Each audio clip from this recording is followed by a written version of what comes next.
Oh, it is recording. All right. What's up, y'all? All right. Right now, I'm looking for a video to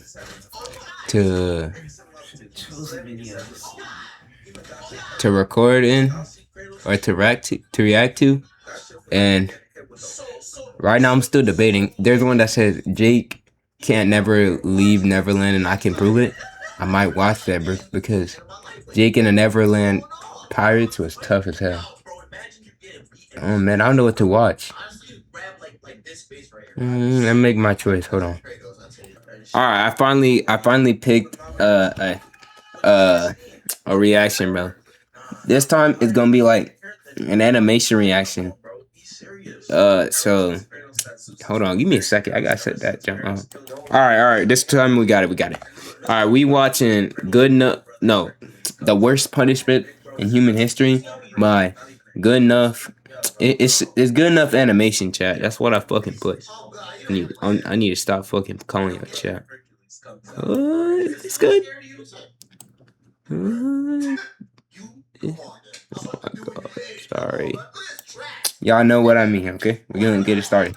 Let's start with the bad and slowly work our way towards the stuff of nightmares. Number 10, the Rat Dungeon. If you were alive in London, England during the medieval period, you would have definitely heard about the Rat Dungeon, since this punishment struck paralyzing fear into the hearts of even the most hardened criminals. This was a cell that was located at the bottom of the London Tower, where prisoners were shackled and chained in complete darkness. But here's the thing, the dungeon was connected to the nearby river and just below the river's waterline, so that when the water levels rose, all the rats that lived along the riverbed would be pushed out of their shelters and forced to swim downstream.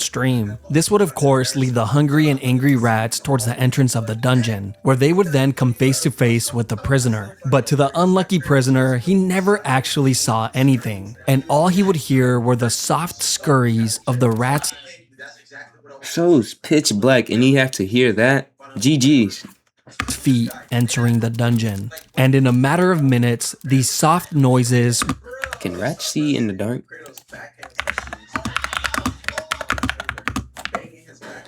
Rats do not have true night vision or the ability to see pitch dark. Instead, their eyes feature a high number of light detection rod cells that help them sense motion, navigate dim twilight conditions. But their overall eyesight is very blurry and nearsighted. were in the hundreds and all around him. These angry and aggressive rats would then begin to take small bites from the prisoner, who had no way of defending himself. Now he might be able to shake the rats off for a few hours, but eventually the prisoner would pass out from pure exhaustion. And while he slept, the rats would continue to take bites from his flesh. Eventually, when he would wake up, he would discover hundreds of bites throughout his entire body. Yo, he better start squishing and crushing it. But it didn't stop there. The prisoner was left here for days or weeks on end, depending on his crime. But towards the end of the medieval period, this form of punishment just got more and more deranged, eventually becoming a form of execution, where prisoners would just be thrown in the dungeon and forgotten about. Number 9, the rack. This was yet another Yeah, I know about this.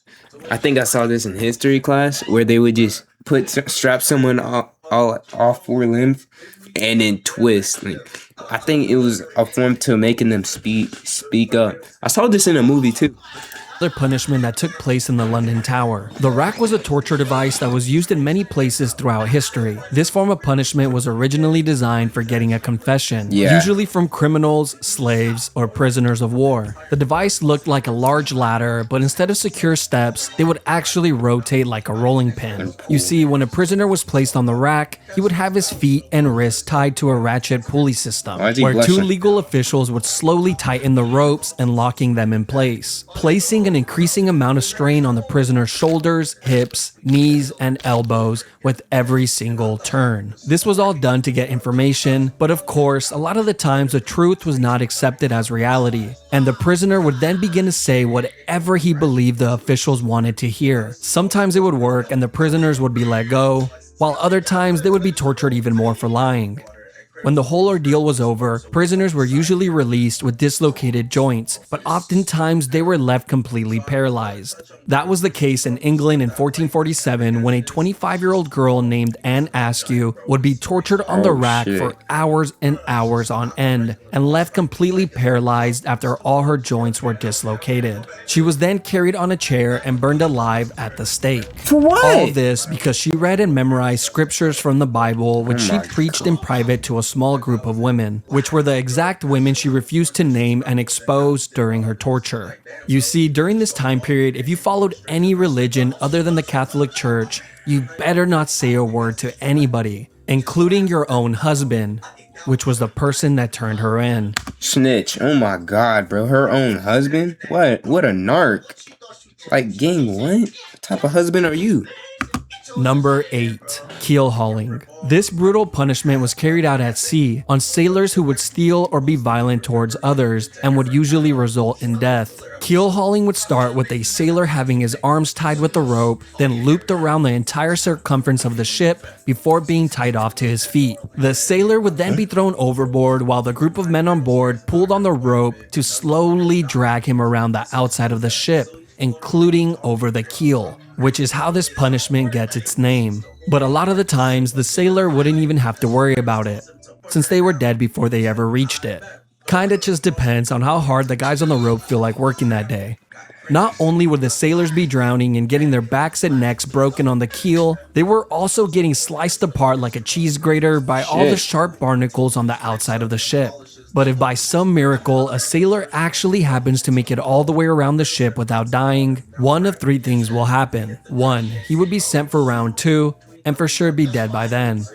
2. Be freed and allowed back on the ship, where he would then slowly die to infections. Or 3. Live the rest of his life single and being made fun of, since he was now fully covered in scars from head to toe. Number 7. Crushed by elephants. Now we are getting to the part of the list where living is no longer an option. This form of punishment has been used by many countries throughout history, but was most recently used by India in the 19th century, which is really not that long ago if you really think about it. Like, your great-grandma could have witnessed one of these. What type of crimes would you have to commit to be crushed by an elephant, you might ask? Well, apparently if you failed to pay your taxes, that was good enough. And of course, stealing or being an enemy soldier was also a great way to become a tortilla. But the most disturbing case in history was when the 4th Mughal Emperor of India ordered an enormous amount of criminals to be crushed to death in a single day. Why? Simply because he was bored and needed some entertainment. What the fuck? What? Why, bro? Like, why are you so bored? Why? The guy who forgot to pay his taxes, crushed. The man who stole an apple from the local market, crushed. The little orphan who jaywalked across the street, crushed. The man who murdered his neighbor and added his remains to a large pot of tomato soup, then fed that soup to his family and watched them eat it from the shadows with a creepy smirk on his face. He's alright. Apparently he makes a damn good soup.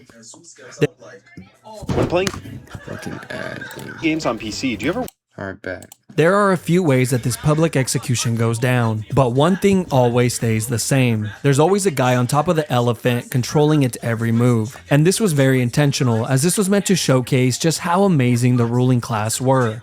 I mean, look at them. They can control an elephant. Now be impressed. The first method of execution was the one that you better pray for if this was going to be your fate. Here, the criminals would have their arms tied behind their back and their heads placed on a pedestal, where it was then crushed like a grape by the elephant's foot. Now, the second method is much more cruel. The criminal would be placed flat on the floor with their arms tied behind their backs. Then the elephants would be guided to walk over the person's body, and hopefully the criminal would die on the first go. But sometimes they just end up crushing a leg or an arm, so the elephant then has to make a U-turn and try again and again and again. The final and worst way is when a highly trained elephant was guided to slowly crush the person limb by limb. They would first crush the arms, then the legs, and then poke holes in them with the tusk, until eventually dealing the final blow to the head or torso. This is the more theatrical route that rulers like the 4th Mughal love to take, and made for a truly traumatizing experience for everyone.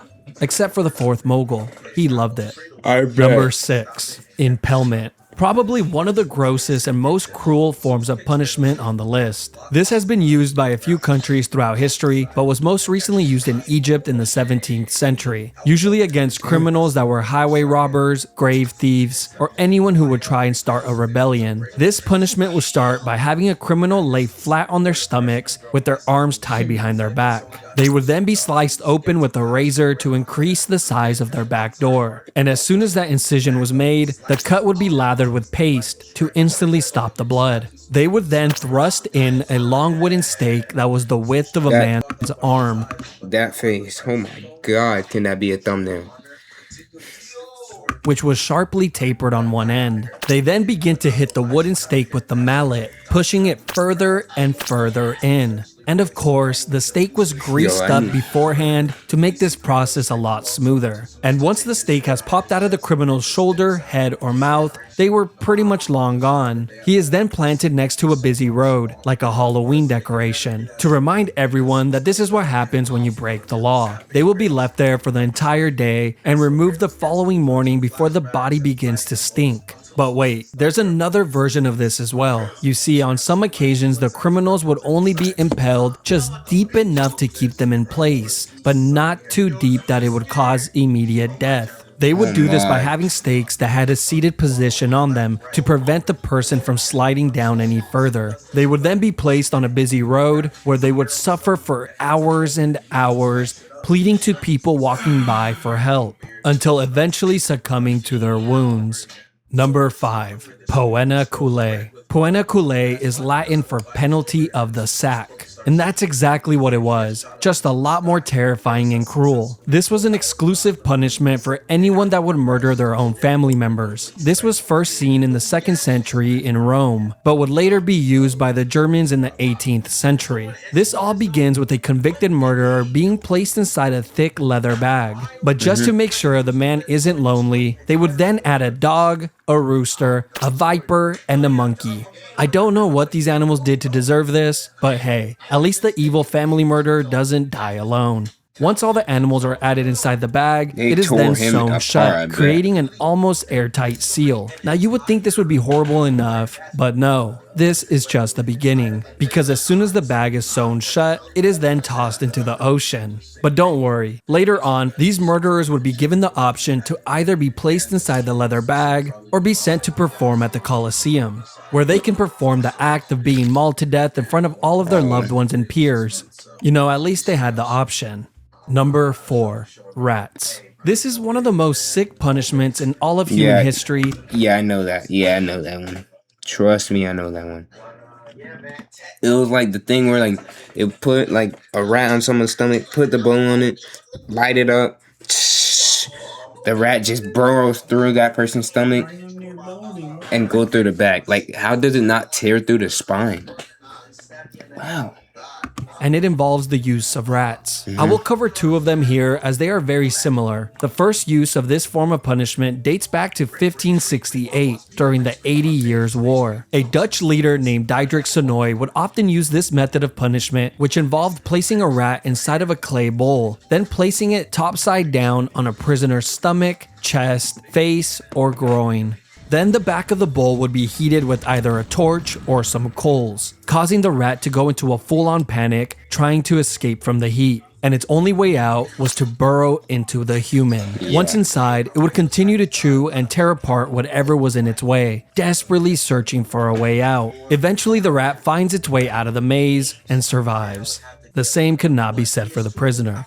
But the second method was much, much worse, and was highly secretive since it was used under the guidance of the dictator Augusto Pinochet, where he held power from 1976 through 1983. They called it the rectoscope. And I'm sure you have already figured out where this is going. Yes, it's exactly what you think. They would place a tube on a prisoner's back door, then insert a rat inside of the tube. The rat would then begin to burrow its way in. These people were so sick that they actually expected the prisoners to answer questions while this was going on. Eventually, the rat would find its way in and begin to move forward to find its way out. Nobody really knows how many people died from this punishment, but we do know that a ton of people went missing when this dictator was in charge. Number 3. Gibbeting. The last known use was in the early 1900s in Afghanistan. This all came to light in 1921 when the National Geographic published this image in their magazine. This was also used in the United States from time to time during the 17th and 18th century. One notable example was in Boston, Massachusetts, where a few pirates were hung at the Boston Harbor, which served as a warning to any sailors that were approaching Boston.